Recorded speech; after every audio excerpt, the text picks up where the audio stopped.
साथियों, जय श्री कृष्णा। साथियों, आज हम श्रीमद् भागवत गीता का दूसरा अध्याय सुनाने जा रहे हैं। इससे पहले हमने आपको पहला अध्याय अर्जुन विषाद योग सुनाया था, जिसके वीडियो का लिंक मैं आपको डिस्क्रिप्शन में दे दूंगा। अगर आपने नहीं देखा सुना है तो कृपया करके आप देख लीजिए। और अगर हमारा ये वीडियो आपको अच्छा लगे तो लाइक और कमेंट जरूर करें। हमारा चैनल अच्छा सोचे को एक बार सब्सक्राइब जरूर कर दें, ताकि और भी आने वाली अच्छी वीडियो आप देख सके। संजय बोले, उस प्रकार करुणा से व्याप्त और आंसुओं से पूर्ण तथा व्याकुल नेत्रों वाले शोक युक्त उस अर्जुन के प्रति भगवान मधुसूदन ने यह वचन कहा। भगवान बोले, हे अर्जुन, तुझे इस असमय में यह मोह किस हेतु से प्राप्त हुआ? क्योंकि न तो यह श्रेष्ठ पुरुषों द्वारा आचरित है, न स्वर्ग को देने वाला है और न कीर्ति को करने वाला ही है। इसलिए हे अर्जुन, नपुंसकता को मत प्राप्त हो, तुझ में यह उचित नहीं जान पड़ती। हे परंतप, हृदय की तुच्छ दुर्बलता को त्याग कर युद्ध के लिए खड़ा हो जा। अर्जुन बोले, हे मधुसूदन, मैं रणभूमि में किस प्रकार बाणों से भीष्म पितामह और द्रोणाचार्य के विरुद्ध लड़ूंगा? क्योंकि हे अरिसूदन, वे दोनों ही पूजनीय हैं।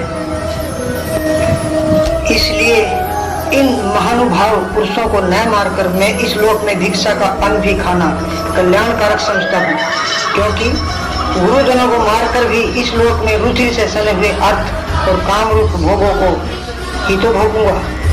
हम यह भी नहीं जानते कि हमारे लिए युद्ध करना और न करना इन दोनों में से कौन सा श्रेष्ठ है, अथवा यह भी नहीं जानते कि उन्हें हम जीतेंगे या हमको वे जीतेंगे। और जिनको मारकर हम जीना भी नहीं चाहते, वे ही हमारे आत्मीय धृतराष्ट्र के पुत्र हमारे मुकाबले में खड़े हैं। इसलिए कायरता का रूप दोष से उपहत हुए स्वभाव वाला तथा धर्म के विषय में मोहित चित्त हुआ मैं आपसे पूछता हूँ कि जो साधन निश्चित कल्याणकारक हो वह मेरे लिए कहिए। क्योंकि मैं आपका शिष्य हूँ, इसलिए मैं आपकी शरण में हूँ। हे प्रभु, मुझको शिक्षा दीजिए। क्योंकि भूमि में निष्कंटक धन धन्य संपन्न राज्य को और देवताओं के स्वामी पने को प्राप्त होकर भी मैं उस उपाय को नहीं देखता हूँ जो मेरी इंद्रियों को सुखाने वाले शोक को दूर कर सके। संजय बोले, हे राजन, निद्रा को जीतने वाले अर्जुन अंतर्यामी श्री कृष्ण महाराज के प्रति इस प्रकार कहकर फिर श्री गोविंद भगवान से युद्ध नहीं करूंगा यह स्पष्ट कहकर चुप हो गए। हे भट्टवंशी धृतराष्ट्र, अंतर्यामी श्री कृष्ण महाराज दोनों सेनाओं के बीच में शोक करते हुए उस अर्जुन को हंसते हुए यह वचन बोले। श्री भगवान बोले, हे अर्जुन, तू न शोक करने योग्य मनुष्यों के लिए शोक करता है और पंडितों के ऐसे वचन को कहता है, परंतु जिनके प्राण चले गए हैं उनके लिए और जिनके प्राण नहीं गए हैं उनके लिए भी पंडित जन शोक नहीं करते। न तो ऐसा ही है कि मैं किसी काल में नहीं था, तू नहीं था, अथवा ये राजा लोग नहीं थे, और न ऐसा ही है कि इससे आगे हम सब नहीं रहेंगे। जैसे जीवात्मा की इस देह में बालकपन, जवानी और वृद्धावस्था होती है, वैसे ही अन्य शरीर की प्राप्ति होती है। उस विषय में धीर पुरुष मोहित नहीं होता। हे कुंती पुत्र, सर्दी गर्मी और सुख दुख को देने वाले इंद्रिय और विषय के संयोग तो उत्पत्ति विनाशशील और अनित्य है। इसलिए हे भारत, तू उनको सहन कर। क्योंकि हे श्रेष्ठ पुरुष, दुख सुख को समान समझने वाले जिस धीर पुरुष को ये इंद्रिया और विषय के संयोग व्याकुल नहीं करते, वह मोक्ष के योग्य होता है। असत्य वस्तु की तो सत्ता नहीं है और सत्य का अभाव नहीं। इस प्रकार इन दोनों का ही तत्व ज्ञानी पुरुषों द्वारा देखा गया है। नाश रहित तो तू उनको जान जिससे यह संपूर्ण जगत दृश्यवर्ण व्यापक है। इस अविनाशी का विनाश करने में कोई भी समर्थ नहीं। इस नाश रहित अप्रमेय नित्य स्वरूप जीवात्मा के ये सब शरीर नाशवान कहे गए हैं। इसलिए हे भट्टवंशी अर्जुन, तू युद्ध कर। जो इस आत्मा को मरने वाला समझता है तथा जो इसको मरा मानता है, वे दोनों ही नहीं जानते, क्योंकि यह आत्मा वास्तव में न तो किसी को मारता है और न किसी के द्वारा मारा जाता है। यह आत्मा किसी काल में भी न तो जन्मता है और न मरता ही है तथा न यह उत्पन्न होकर फिर होने वाला ही है। इसलिए अजन्म, नित्य, सनातन और पुरातन है। शरीर के मारे जाने पर भी यह नहीं मारा जाता। हे प्रीथा पुत्र अर्जुन, जो पुरुष इस आत्मा को नाश रहित, नित्य, अजन्म और अव्यय जानता है, वह पुरुष कैसे किसको मरवाता है और कैसे किसको मारता है। जैसे मनुष्य पुराने वस्त्रों को त्याग कर दूसरे नए वस्त्रों को ग्रहण करता है, वैसे ही जीव आत्मा पुराने शरीरों को त्याग कर दूसरे नए शरीरों को प्राप्त होता है। इस आत्मा को शस्त्र नहीं काट सकते, इसको आग नहीं जला सकती, इसको जल नहीं गिरा सकता और वायु इसको सुखा नहीं सकता, क्योंकि यह आत्मा अछिद्य है। यह आत्मा अदाह्य है, अक्लिद्ध है और निसंदेह अशुष्य है तथा यह आत्मा नित्य, सर्वव्यापी, अचल, स्थिर रहने वाला और सनातन है। यह आत्मा अव्यक्त है, यह आत्मा अचिंत्य है और यह आत्मा विकार रहित कहा जाता है। इससे हे अर्जुन, इस आत्मा को उपयुक्त प्रकार से जानकर तू शोक करने योग्य नहीं है, अर्थात तुझे शोक करना उचित नहीं है। किंतु यदि तू इस आत्मा को सदा जन्मने वाला तथा सदा मरने वाला मानता हो तो भी हे महाबाहु, तो इस प्रकार शोक करने योग्य नहीं है, क्योंकि इस मानता के अनुसार जन्मे हुए की मृत्यु निश्चित है और मरे हुए का जन्म निश्चित है। इससे भी इस बिना उपाय वाले विषय में तू शोक करने योग्य नहीं है। हे अर्जुन, संपूर्ण प्राणी जन्म से पहले अप्रकट थे और मरने के बाद भी अप्रकट हो जाने वाले हैं, केवल बीच में ही प्रकट है। फिर ऐसी स्थिति में क्या शोक करना है। कोई एक महापुरुष ही इस आत्मा को आश्चर्य की भांति देखता है और वैसे ही दूसरा कोई महापुरुष ही इसके तत्व का आश्चर्य की भांति वर्णन करता है तथा दूसरा कोई अधिकारी पुरुष ही इसे आश्चर्य की भांति सुनता है और कोई कोई तो सुनकर भी इसको नहीं जानता। हे अर्जुन, यह आत्मा सबके शरीर में सदा अवध्य है, इस कारण संपूर्ण प्राणियों के लिए तू शोक करने योग्य नहीं है तथा अपने धर्म को देखकर भी तू भय करने योग्य नहीं है, अर्थात तुझे भय नहीं करना चाहिए, क्योंकि क्षत्रिय के लिए धर्मयुक्त युद्ध से बढ़कर दूसरा कोई कल्याणकारी कर्तव्य नहीं है। हे पार्थ, अपने आप प्राप्त हुए और खुले हुए स्वर्ग के द्वार रूप इस प्रकार के युद्ध को भाग्यवान क्षत्रिय लोग ही पाते हैं। किंतु यदि तू इस धर्मयुक्त युद्ध को नहीं करेगा तो स्वधर्म और कीर्ति का खोकर पाप को प्राप्त होगा तथा सब लोग तेरी बहुत काल तक रहने वाली अपकीर्ति का भी कथन करेंगे और मान्य पुरुष के लिए अपकीर्ति मरण से भी बढ़कर है। और जिनकी दृष्टि में तू पहले बहुत सम्मानित होकर अब लभ्यता को प्राप्त होगा, वे महारथी लोग तुझे भय के कारण युद्ध से हटा हुआ मानेंगे। तेरे बैरी लोग तेरे सामर्थ्य की निंदा करते हुए तुझे बहुत से न कहने योग्य वचन भी कहेंगे। उससे अधिक दुख और क्या होगा। या तो युद्ध में मारा जाकर स्वर्ग को प्राप्त होगा अथवा संग्राम में जीतकर पृथ्वी का राज्य भोगेगा। इस कारण हे अर्जुन, तू युद्ध के लिए निश्चित करके खड़ा हो जा। जय पराजय, लाभ हानि, सुख दुख को समान समझकर इसके बाद युद्ध के लिए तैयार हो जा। इस प्रकार युद्ध करने से तो पाप को नहीं प्राप्त होगा। हे पार्थ, यह बुद्धि तेरे लिए ज्ञान योग के विषय में कही गई है और अब तू इसको कर्म योग के विषय में भी सुन। जिस बुद्धि से युक्त हुआ तू कर्मों के बंधन को बड़ी बात ही त्याग देगा, अर्थात स्वर्था नष्ट कर डालेगा। इस कर्म योग में आरंभ का अर्थात बीज का नाश नहीं है और उल्टा फल रूप दोष भी नहीं है, बल्कि इस कर्म योग रूप धर्म का थोड़ा सा भी साधन जन्म मृत्यु रूप महान भय से रक्षा कर लेता है। हे अर्जुन, इस कर्म योग में निश्चयात्मिका बुद्धि एक ही होती है, किंतु अस्थिर विचार वाले विवेकहीन सकाम मनुष्यों की बुद्धियां निश्चित ही बहुत भेदों वाली और अनंत होती है।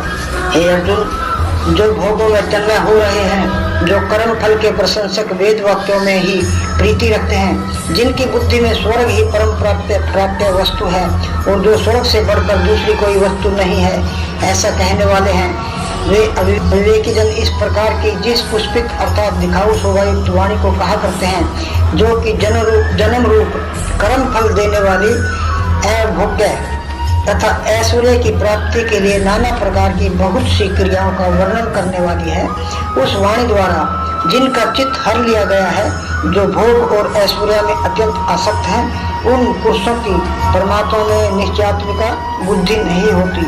हे अर्जुन, वेद उपर्युक्त प्रकार से तीनों गुणों के कार्य रूप समस्त भोगों एवं उनके साधनों का प्रतिपादन करने वाले हैं, इसलिए तू उन भोगों एवं उनके साधनों में आसक्तहीन, हर्ष शोक आदि द्वंद्वों से रहित नित्य वस्तु परमात्मा में स्थित योग क्षेम को न चाहने वाला है और स्वाधीन अंतःकरण वाला हो। सब ओर से परिपूर्ण जलाशय के प्राप्त हो जाने पर छोटे जलाशय में मनुष्य का जितना प्रयोजन रहता है, ब्रह्म को तत्व से जानने वाले ब्राह्मण का समस्त वेदों में उतना ही प्रयोजन रह जाता है।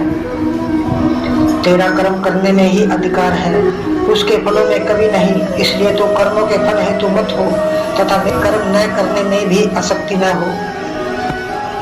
हे धनंजय, तू आसक्ति को त्याग कर तथा सिद्धि और असिद्धि में समान बुद्धि वाला होकर योग में स्थित हुआ कर्तव्य कर्मों को कर। समत्व ही योग कहलाता है।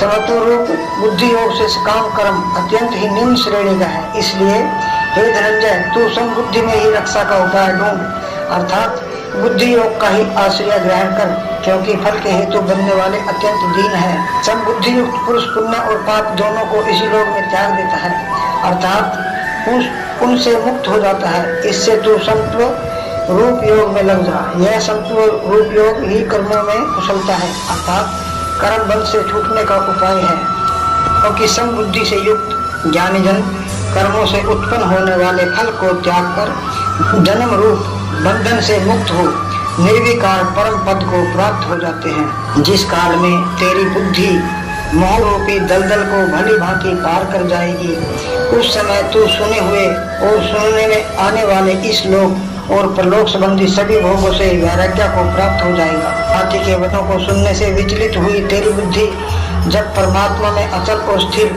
ठहर जाएगी, तब तू योग को प्राप्त हो जाएगा, अर्थात तेरा परमात्मा से नित्य संयोग हो जाएगा।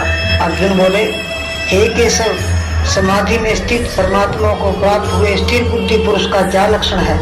वह स्थिर बुद्धि पुरुष कैसे बोलता है, कैसे बैठता है और कैसे चलता है? श्री भगवान बोले, हे अर्जुन, जिस काल में यह पुरुष मन में स्थित संपूर्ण कामनाओं को भली भांति त्याग देता है और आत्मा से आत्मा में ही संतुष्ट रहता है, उस काल में वह स्थित प्रज्ञ कहा जाता है। दुखों की प्राप्ति होने पर जिसके मन में उद्योग नहीं होता, दुखों की प्राप्ति में स्पर्धा निष्क्रिय है तथा जिसके राग भय और क्रोध नष्ट हो गए हैं, ऐसा मुनि स्थिर बुद्धि कहा जाता है। जो पुरुष सर्वत्र स्नेह रहित हुआ, उस शुभ या अशुभ वस्तु को प्राप्त होकर न प्रसन्न होता है और न द्वेष करता है, उसकी बुद्धि स्थिर है।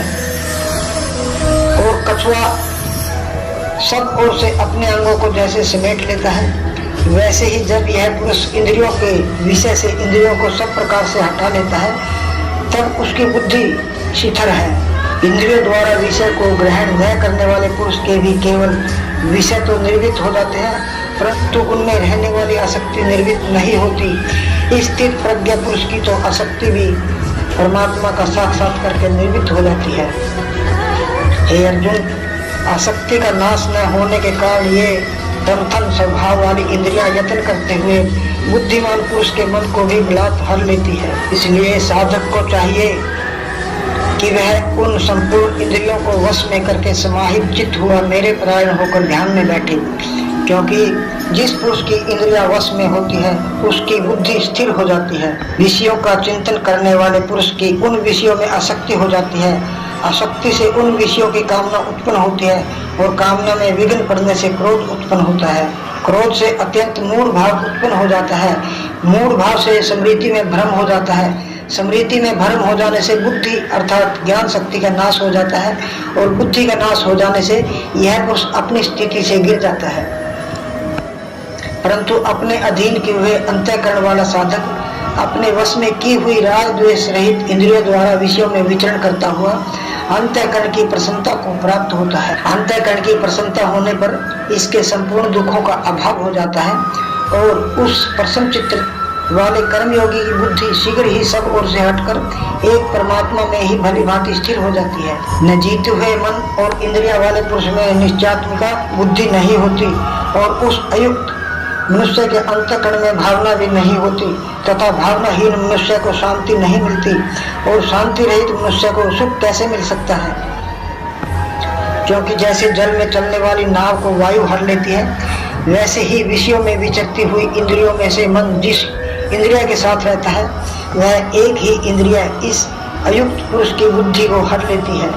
इसलिए हे महाभाव, जिस पुरुष की इंद्रियों के विषय में सब प्रकार निग्रह की हुई है उसी की बुद्धि स्थिर है। संपूर्ण प्राणियों के लिए जो रात्रि के समान है उस नित्य ज्ञान स्वरूप परमानंद की प्राप्ति में स्थित प्रज्ञा योगी जागता है और जिस नाशवान संसारिक सुख की प्राप्ति में सब प्राणी जागते हैं, परमात्मा के तत्व को जानने वाले मुनि के लिए वह रात्रि के समान है। जैसे नाना नदियों के जल सब ओर से परिपूर्ण अचल प्रतिष्ठा वाले समुद्र में उसको विचलित न करते हुए ही समा जाते हैं, वैसे ही सब भोग जिस स्थित प्रज्ञा पुरुष में किसी प्रकार का विकार उत्पन्न किए बिना ही समा जाते हैं, वही पुरुष परम शांति को प्राप्त होता है, भोगों को चाहने वाला नहीं।